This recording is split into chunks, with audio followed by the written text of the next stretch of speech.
So 2026 பார்த்தீங்கன்னா தமிழ்ல ஒரு ரொமான்டிக் படமாக எடுக்கப்பட்ட பவல்ஸ் அப்படின்ற திரைப்படத்தை இப்போ ஆஹா ஓடிடியில் பார்த்தீங்கன்னா ஸ்ட்ரீமிங் பண்ணியிருக்காங்க.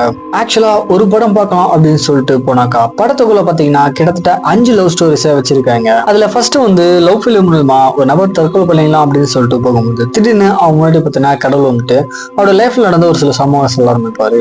நெக்ஸ்ட் ஒரு பாட்காஸ்டா இருக்க சைக்கோவுடைய லவ் ஸ்டோரியா சொல்றாங்க. அடுத்ததா பார்த்தீங்கன்னா மேரேஜ் ஆகிட்டு குழந்தை இருக்க ஒரு ஃபேமிலியில லைஃப்ல நடக்கிற சம்பவங்களை சொல்றாங்க. கடைசி ரெண்டுல ஃபர்ஸ்ட் பாத்தீங்கன்னா ஒரு கேன்சர் பேஷண்ட்டுக்கு தொடர்ச்சியா லவ் லெட்டர்ஸ் அப்படிங்கிறது வர ஆரம்பிக்குது.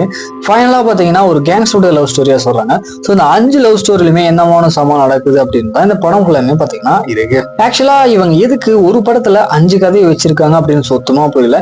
இன்ஃபேக்ட் ஒரு கதைக்குமே பாத்தீங்கன்னா எந்த ஒரு கனெக்ஷனுமே அப்படின்னு சுத்தமா இருக்காது. சரி படத்துல வரக்கூடிய ஸ்டோரியாச்சும் கொஞ்சம் புதுசா இருக்கும் அப்படின்னு பார்த்தாங்க. அதுவுமே பாத்தீங்கன்னா அந்த அளவுக்குலாம் இருக்காது. ஒரு மொக்க ஸ்டோரி தான் இருக்கு. இன்ஃபேக்ட் படத்துல இவங்க சொல்ல வர அந்த மெசேஜ் அப்படின்னு பாத்தீங்கன்னா அந்த அளவுக்கு எல்லாம் பிரீஃபலா இருக்காது. கொஞ்சம் ஏனோ தான் சொல்லி வச்சிருக்காங்க. ஓவரால் படத்துல வரக்கூடிய அந்த 5 ஸ்டோரிஸுமே பாத்தீங்கன்னா பயங்கர மோக்கியா இருக்கு. என்னை பொறுத்த வரைக்கும் இந்த படத்தை ஸ்கிப் பண்ணிக்கிறது அப்படின்றது ஒரு நல்ல முடிவா இருக்கும். ஸோ அதுக்கேற்ற மாதிரி பிளான் பண்ணிக்கோங்க. படத்துல பாத்தீங்கன்னா ஒரு சில கில்மா கனெக்ட் இருக்கு. ஸோ அதுக்கேற்ற மாதிரி பிளான் பண்ணிக்கோங்க.